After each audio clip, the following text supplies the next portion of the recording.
पुण्याच्या भोर तालुक्यातील नसरापूर गावात घडलेल्या घटनेनंतर गेल्या 3 दिवसापासून सर्व देश जो आहे तो हळहळलेला आहे. खरं तर या बातम्या जेव्हापासून यायला लागल्या त्यानंतर काल आमच्याशी या घटनेतले जे आरोपी आहेत भीमराव कांबळे यांच्या पत्नीने आणि मुलाने आमच्याशी संपर्क केला आणि आम्हाला आमची बाजू मांडायची असं त्यांनी सांगितलं. सध्या पाहिलं तर त्यांचा मुलगा आणि त्यांची पत्नी माझ्यासोबत आहे. आपण त्यांची बाजू या सर्वावर जाणून घेणार आहोत. आजी, खरं तर जी घटना घडली ती अतिशय निंदनीय, अतिशय निर्गुणपणे तुमच्या पतीने त्या मुलीचा खून केला. आता त्यांच्या फाशी द्या, त्यांना तात्काळ मारून टाका अशी मागणी होती. एक पत्नी म्हणून तुमची काय भूमिका? माझी अशी भूमिका आहे, त्या एवढ्याशा चिमुरडीचा झाला त्या जाग्यावर त्याची हत्या झाली पाहिजे. बरं. आणि लवकरात लवकर हा निर्णय कोर्टाने घेतला पाहिजे. बरं. एवढंच नम्रतेची विनंती माझी साहेब. तुम्ही पती आहे तुमचे तरी सुद्धा ही मागणी करताय का? त्या बाळामुळं. बर. मला 11 नातवंड आहेत. बरोबर. मला तेव्हापासून मी अन्न खात नाही का पाणी खात नाही. त्या बाळाचा आत्मा काय म्हणला असेल? त्यांच्या घरचीला त्याच्या आईला काय वाटलं असेल? मला एवढं वाटतं त्रास तर तिला काय वाटत असेल? मी पण कोणाची तरी आई आहे ना, मला पण नातवंड आहेत का नाहीत? एवढीच माझी इच्छा आहे, त्याला लवकरात लवकर फाशी व्हावी एवढीच माझी नम्रतेची विनंती आहे कोर्टाला. पती तुमच्या संपर्कात होते का किंवा घटना घडल्यानंतर तुमच्या संपर्कात आले होते का? माझी त्याची 10 वर्ष झाली मुलाखत नाही. ते घरी पण माझ्या राहत नाहीये. आम्ही दोघंच माय लेकरं राहतो. तुम्ही त्यांना बोलवण्याचा प्रयत्न केला होता मागच्या 10 वर्षात? 10 वर्षात आम्ही बोलावण्याचा प्रयत्न केला कधीतरी, म्हणजे त्याला झाली 5-6 वर्ष. तो म्हणला तुझं तू बघ, तुझा निर्णय तुला मोकळा, माझा निर्णय मला मोकळा. आम्ही त्याचा तेव्हापासून संपर्क सोडून दिला. काय त्याला बोलून करू? ते म्हणतो तुझं तू बघ म्हणल्यानंतर तेवढ्यावर. तुमच्या पतीवर असं सुद्धा म्हणलं जाते की याआधी सुद्धा अशा प्रकारचे गुन्हे होते, त्यांनी लैंगिक अत्याचार महिलेवर केले होते. 65 वर्षे एका बालिकेवर केले होते. असं काय घडलं होतं का? तुम्हाला माहिती काय याबद्दल? मी होते की. होते की, नाही कसं म्हणू शकत नाही मी. ते आरोप तुम्हाला मान्य आहेत त्यांच्यावर? झालेले आरोप मान्य आहेत मला. झाले होते तेव्हा हे मुलगा पोटात होता माझ्या. 8 महिन्याचा. त्याचा जन्म नव्हता. त्याच्या बापाने ते काय ते बघितलं होतं. आपल्या बाप जन्मी कोर्ट माहित नाही, दरबार माहित नाही, काय नाही. म्हणजे गावकऱ्यांची आम्ही काल संपर्क केला, तुमच्या गावकऱ्यांशी बोलणं झालं आमचं. गावकऱ्यांचं म्हणणं आहे की तुमचे पती पहिल्यापासूनच विकृत होते. ते गावातील महिलांना अशाच प्रकारे असे लैंगिक छळ करायचे. भरपूर घटना केल्यात, मात्र बदनामीच्या भीतीने महिला पुढे आले नाहीत. अशा विकृत स्वभाव तुमच्या पतीचा होता का? तुम्हाला याबद्दल जाणीव होती? तशी जाणीव म्हणजे काहीच नाही. तो शेताला कधी जात नव्हता. वाट्याने जायचा आणि वाट्याने यायचा. त्याला शेताकडे जाण्याचं काही कधी भासलंच नाही. तो शेतात कधी काम केलं नाही त्यांनी. मोलमजुरी करूनच खायचा. बस. पण तसे स्वभाव होता का त्याचा महिलांना त्रास द्यायचा किंवा? नाही, नव्हता. त्याला त्याच्या पोटी 7 पोरी झाल्या असत्या कशा? मी तिथे त्याच्यापाशी थांबले असते का? तो जर मला त्रास देत असता, मार हाणपिटा मार करत असता, मी तिथं थांबले नसते ना. बरोबर.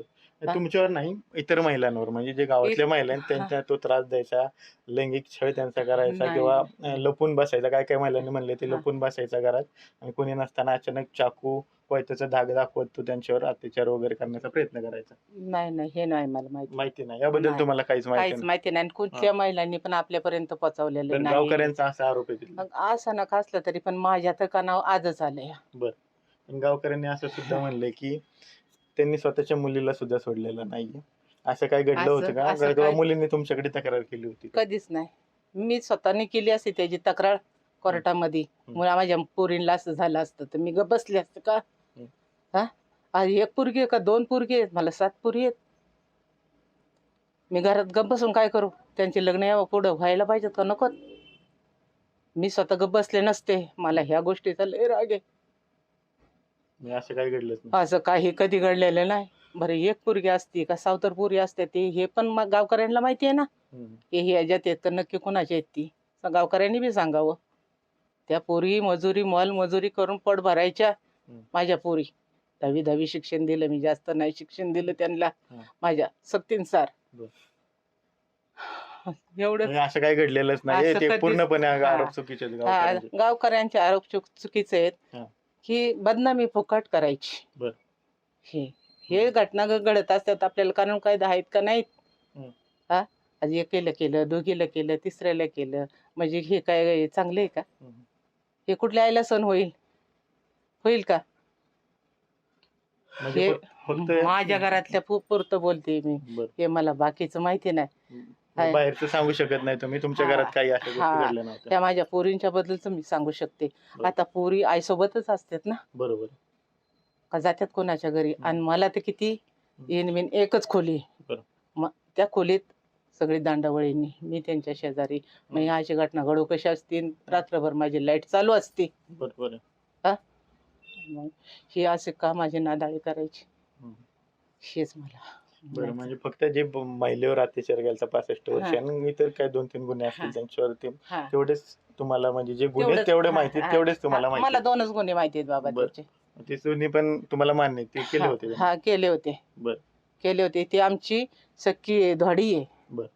हा, ती तेव्हा 15-14 वर्षाची असेल त्या वेळात पण आपण त्याला काही संपर्क साधला नाही त्याच्याबरोबर, आणि मी गेले नाही.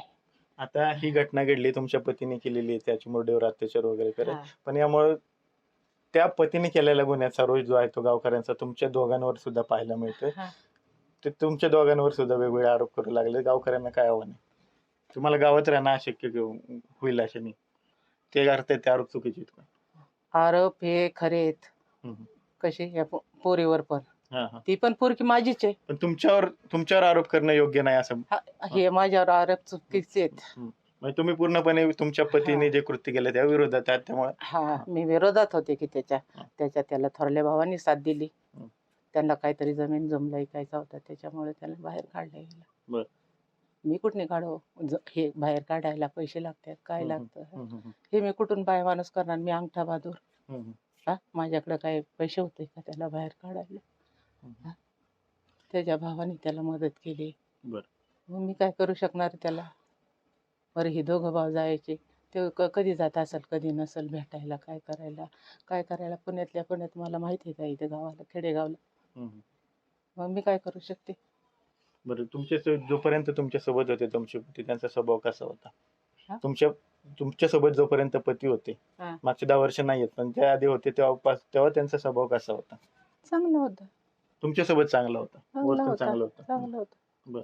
तुम्हाला कुठल्याही प्रकारचा त्रास नव्हता. नव्हता दिला. आता शेवटचा प्रश्न तुम्हाला ताई, जे कृत्य केले त्यावर तुमची शेवटची मागणी काय असेल? जे चिमुरडीवर अत्याचार झालाय, काय नक्की तुमचं त्यावर मागणी? माझं असं आहे, या चिमुरडीवर अत्याचार झालाय ना, त्या जाग्यावर त्याला ठिसून मारला पाहिजे, एवढीच माझी शेवटची नम्र विनंती आहे. ह्याच्या पुढे मी काय बोलू शकत नाही.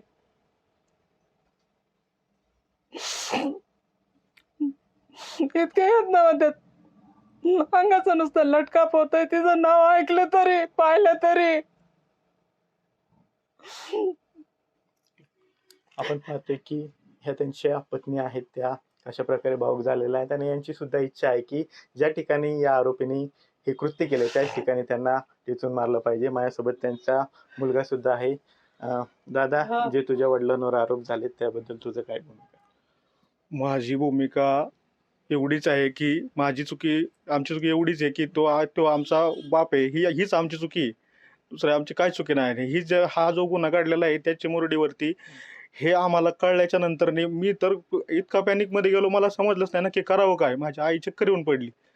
त्याच्यानंतर काय समजेना असं झालं आम्हाला. तर ह्या चिमुरडीवरती जो अत्याचार ह्यांनी केलेला आहे किंवा झालेला आहे, ह्याचा मी इथं जाहीर निषेध करतो. ह्या अमानुषपणे ह्यांनी त्या चिमुरडीला जे काय केलेलं आहे त्याला फाशीची शिक्षा अशी लवकरात लवकर केली पाहिजे सरकारने.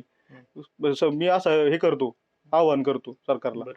म्हणजे जे कृत्य तुझ्या वडिलांनी केले त्याचं तुझं सुद्धा अजिबात समर्थन? मी निंदनीय ह्याच्यावरती मी अपशब्द आहे, मी काय बोलू शकत नाही. माझी एवढी एकच इच्छा आहे की मी त्याचा मुलगा आहे, हेच माझं मोठं दुर्दैव आहे. आणि त्याला त्या मुलीला जितक्या वेदना झालेल्या आहेत ती आज ना उद्या ती आमची पण माझ्या पण एवढ्या बाच्या आहेत हा की हिला हिला जेवढ्या वेदना झालेल्या तशा ह्याला वेदना होण्याला ठेचून मारला पाहिजे, लोकांच्या सामील केला पाहिजे याला. हा न्याय कुणाचाच नाही, न्याय सगळ्यांना समान मिळाला पाहिजे. न्याय व्यवस्थेवरचा लोकांचा विश्वास उठत चाललेला आहे, ह्याला ठेचून मारला पाहिजे. तिथं झालंय तिथं कृत्य त्या ठिकाणी. याआधी वडिलांच्या जे आरोप होत आहेत, वडिलांचा विकृत स्वभाव होता, गावकऱ्यांनी आरोप केले, त्याबद्दल तुला काय म्हणायचं? असं तुला कधी जाणवलंय का वडील अशा प्रकारे गावात किंवा इतर महिलांना त्रास? नाही म्हणजे माझा जन्म झाला तोपर्यंत मला म्हणजे असं 2015 साली ज्यावेळेस हे कृत्य झालं होतं आमच्या चुलत बहिणीचं, त्यावेळेसच मला चांगली समज होती. त्यावेळेस मी 9वीत होतो. त्यावेळेस मला माहिती होतं म्हणजे अशा प्रकारे हे केलंय म्हणून. त्यावेळेस माझी शाळा वगैरे सोडून सगळं आम्हाला तिथून हे करावं लागलं होतं. तर हे त्यांनी केलं होतं, हे जसं त्यांनी केलं होतं. त्याच्यानंतर ना आम्ही त्याला घरी कधीच म्हणजे मी त्याचा माझा बाप हा मला माहितीच नाही. त्याला सोडून आम्ही त्याचा संबंधच केला होता. किती वर्ष संपर्कात नव्हतं? आता 2016 पासून ते आता 26 पर्यंत त्याचा माझा काही संबंध नाही. तो सावड्यात आमच्या गावात कधीच नव्हता आलेला. म्हणजे गावकरी आरोप करतायत की प्राणी सुद्धा सोडल्या नाहीत किंवा महिला सुद्धा गावाची संगीत ते आम्हाला ह्यातमध्ये विनाकारण मला ओवायचा प्रयत्न करतायत की म्हणजे नाही का, म्हणजे आता सगळंच म्हणजे त्यांचं हे व्हावं म्हणून. आता माझा एवढाच गुन्हा आहे की मी त्याचा मुलगा आहे. आता आम्ही करू काय? आम्ही नाही कोणाकडे मागायचा. आज मला 7 बहिणी आहेत, माझी आई आहे, म्हणजे 8-9 जण आहे आम्ही. 7 बहिणींची आता सगळं आहे, त्यांची लग्न बिग्न झालेली सगळे आहे. तर त्यांना आता कोण हे करणार आहे? असं त्यांनी जे सगळे लोकांनी हे केले, पसरवले की काय ही लोक अशी होती तशी होती. तर ह्यांनी आता कुठं जायचं त्या मुलींनी? मी आईला सांभाळू का मुलींना सांभाळू? म्हणजे जे कृत्य तुझ्या वडिलांनी केलेले त्याचा दोष तुमच्या फॅमिलीला, तुमच्या कुटुंबाला देणं चुकीचं आहे. हे पूर्ण चुकीचं आहे. माझा निषेध आहे या गोष्टीसाठी, तीव्र निषेध आहे. पण त्या दिवशी मला काय समजलं नाही, काय करावं काय नाही. ते मी माझी मम्मी सगळे हे झाले, त्यामुळे मी तिथून हे झालो. बरं, आता जे कृत्य वडिलांनी केले त्यावर तुझी काय मागणी असेल? शेवटची मागणी सांग तुझी काय नक्की? अतिशय निंदनीय कृत्य, अतिशय निंदनीय कृत्य आहे. माझी सरकारला एवढीच मागणी आहे की ह्याचा लवकरात लवकर निकाल देऊन ह्याला फाशीची शिक्षा आणि ह्या चिमुरडीला लवकरात लवकर न्याय मिळावा. का मला अक्षरशः माझं पोट अक्षरशः मला पिळवटून येत आहे की ह्या मुलीला इतका क्रूरपणे इतका मारू शकतो असं कसं मला वाटलं नाही. हा बाप नसलच. म्हणजे हा बाप नव्हताच असं मला हे करायचंय, म्हणायचं ह्या ठिकाणी एवढं. आणि त्याला फाशी शिक्षा झाली पाहिजे लवकरात लवकर. आपण पाहतोय की जी घटना घडली त्यानंतर त्यांची पत्नी आणि त्यांचा मुलगा खरं तर आपल्यासोबत आहे, आणि त्यांची सुद्धा आपल्याला ही जी सर्वसामान्य जनतेची किंवा नागरिकाची भूमिका आहे तीच या दोघांची सुद्धा असल्याची पाहायला मिळते. माझ्या वडिलांनी केलेलं कृत्य अतिशय चुकीचं आहे असं या दादांनी सांगितले, तर त्यांच्या पत्नीने सुद्धा हे सांगितले, आणि त्यांची सुद्धा त्याच प्रकारे हत्या होई किंवा त्यांना त्याच प्रकारे मारण्यात यावं, कठोर शिक्षा त्यांना होई अशी मागणी सुद्धा हे दोघं करताना आपल्याला पाहायला मिळतात. कॅमेरा पर्सन तुषार सह विनय जगताप, TV9 मराठी, भोर, पुणे.